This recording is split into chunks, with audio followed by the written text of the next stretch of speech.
15 বছরের বিবাহবার্ষিকী গত মাসেই পেরিয়ে এসেছে পর্ণা। এখন আর আলাদা করে বিয়ের দিন কিছু হয় না। ওই গতানুগতিক বরের অফিস আর ছেলের স্কুলের মাঝে একটু নতুন কিছু বলতে বাইরে থেকে ডিনার এনে খাওয়া, তাও বাইরে গিয়ে রেস্টুরেন্টে বসে খাওয়ার কোনো প্রশ্নই আসে না, কারণ প্রতিদিন সন্ধ্যাবেলায় ছেলের টিউশন থাকে আর ছেলেকে ছেড়ে নিজেরা খেতে যাওয়ার কথা ভাবতেই পারে না পর্ণা। এমনকি এখন তো ডিনারটাও ছেলের পছন্দেই আনা হয়। সে কি খেতে ভালোবাসে তার উপরেই ওদের পছন্দ নির্ভর করে। তাই আজকাল অফিস ফেরত কি নিয়ে আসবে ডিনার সেই বিষয়ে পর্ণার বর সুমন ওর বদলে ছেলের সঙ্গেই কথা বলে। তাতে অবশ্য ক্ষোভ নেই ওর, ও তো নিজেই ভালোবাসে এরকমভাবে থাকতে, স্বামী সন্তান নিয়ে জড়িয়ে। এবারও সেরকমই হয়েছিল। সারাদিন ব্যস্ততায় একবারও বাড়িতে ফোন করে স্ত্রীকে উইশ করারও সময় পায়নি সুমন। কী বা করার আছে তার? ছেলেকে স্কুল বাসে তুলে দিয়ে প্রায় দৌড়তে দৌড়তে অফিসে ঢুকে সে, গিয়েই এক গাদা ফাইলপত্তরের মাঝে ডুবে যায়। সারাদিনে মুখ তোলারও সময় হয় না তার। মনে মনে নিজেকেই প্রবোধ দেয় পর্ণা। সেও ফোন করে না সুমনকে। যদি ব্যস্ত থাকে, যদি বিরক্ত হয়, থাক, রাতে বাড়ি এলেই না হয় কথা হবে, ভাবে পর্ণা।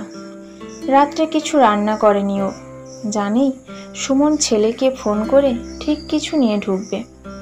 ছেলে মোটামুটি মেনু ঠিক করেই রেখেছে বাবাকে বলার জন্য। মা ছেলেতে কথা হয় তাদের।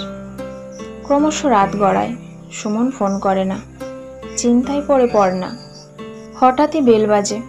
দৌড়ে গিয়ে দরজা খোলে ও সুমন ফিরে আসে ক্লান্ত মুখে, কিন্তু হাতে কোনো খাবারের প্যাকেট ছাড়াই। পর্ণা অবাক হয়। ছেলেও দৌড়ে আসে।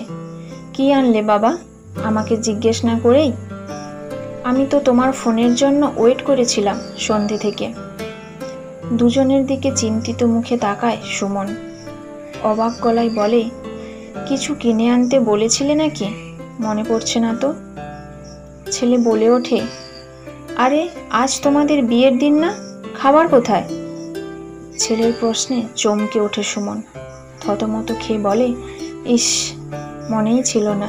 ঠিক আছে, এখনই অর্ডার করে দে তাড়াতাড়ি। মনটা খারাপ হয়ে যায় পর্ণার। দিনটা ভুলেই গেল ও। এতটাই কি পুরনো হয়ে গেছে সব কিছু? নিজেই নিজেকে প্রশ্ন করে। যদিও রাত্রে শুয়ে পর্ণার কাছে ক্ষমা চায় সুমন, ভবিষ্যতে এমন ভুল কখনো না করার অঙ্গীকার করে। পর্ণাও ভুলতে চায় সবটা। সত্যিই তো খুব চাপে থাকে ও, সারাক্ষণ অফিস নিয়ে টেনশন করে। এরপরে কেটে যায় বেশ কিছুদিন। সুমনকে কেমন যেন অন্যমনস্ক লাগে সব সময়।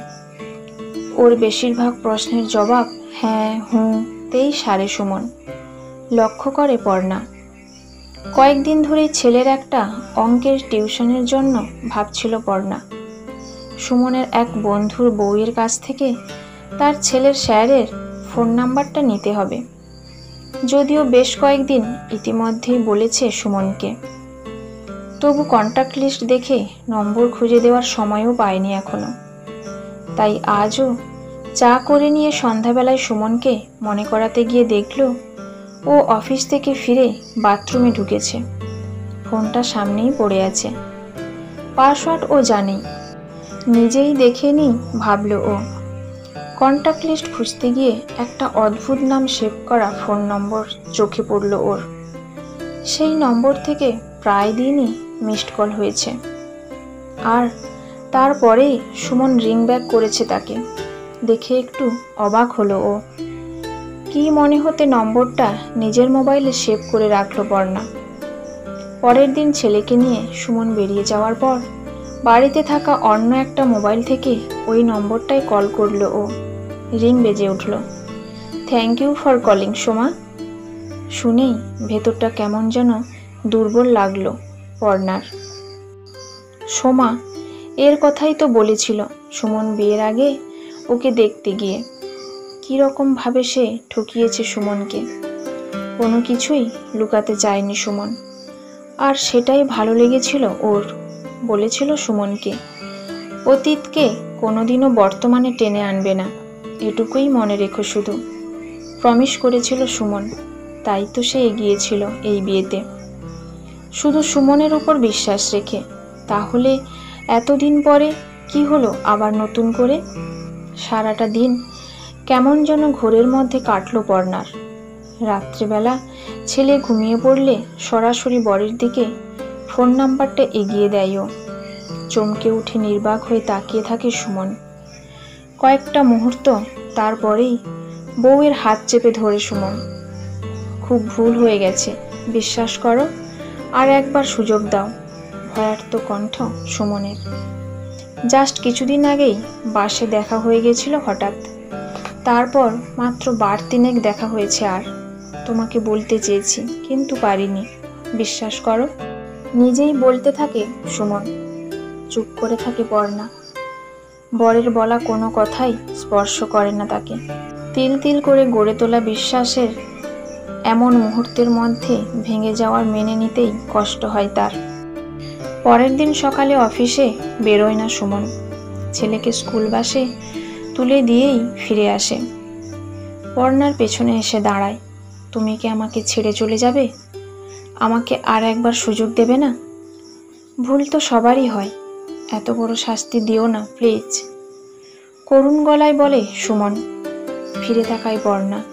শক্ত গলায় বলে, কোথাও যাব না আমি, এখানেই থাকবো। কাউকে আমার দিকে করুণার দৃষ্টিতে তাকাতে দেবে না কোনোদিনও।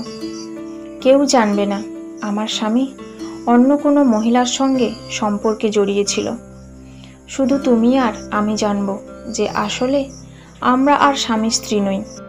শুধু তুমি আর আমি জানবো যে আসলে আমরা আর স্বামী স্ত্রী নই।